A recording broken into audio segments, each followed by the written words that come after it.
So this is the Octatrack. This is functioning as a brain to the whole thing. It is sending out MIDI. It is sending out sync signals to the analog rhythm. It is also sending out pattern changes to the analog rhythm.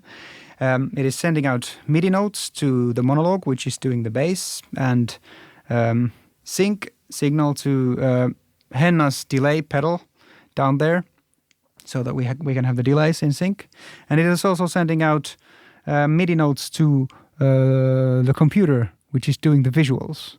We have no audio coming from the computer. We are only running our visuals with the computer. And also the Octatrack is doing some backing tracks to the songs, because we are using a little bit of backing tracks here and there as well. The Octatrack works so that we have split the songs in patterns.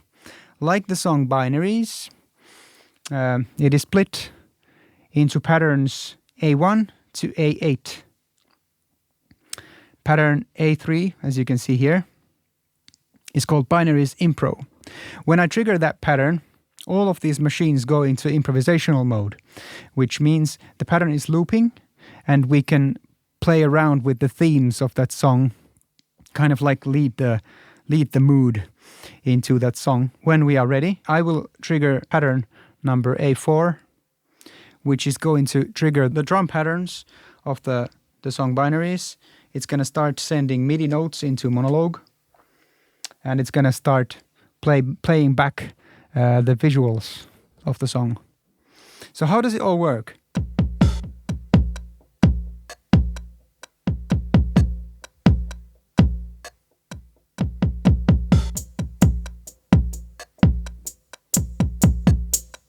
Let's say we have improvised enough of this song now. So then we can go into pattern number A4. I'm just hitting function yes to arm all the backing tracks that we have. And like this. Now I triggered the song. You can still hear the click track in the background, which you wouldn't obviously be hearing if you were in the audience.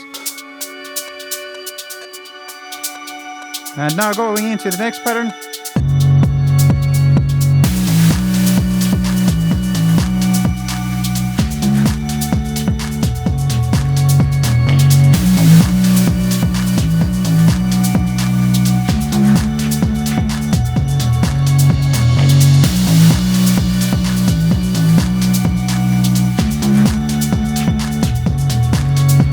Like that.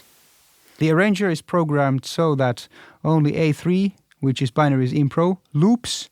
But when I trigger A4, it runs all the way from A4 to A8, which is binaries outro. And that also loops, so that we can improvise in the beginning of the song and in the ending of the song. I'm also using the Octatrack as a looper with pickup machines, and it is wired so that I can record everything that Henna plays on the piano or on the Minilog.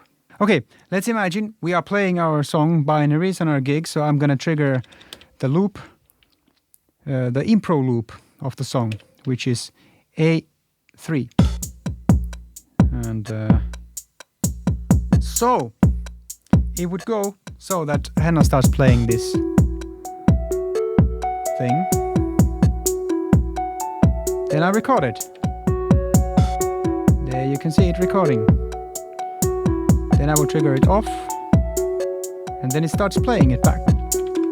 Nice.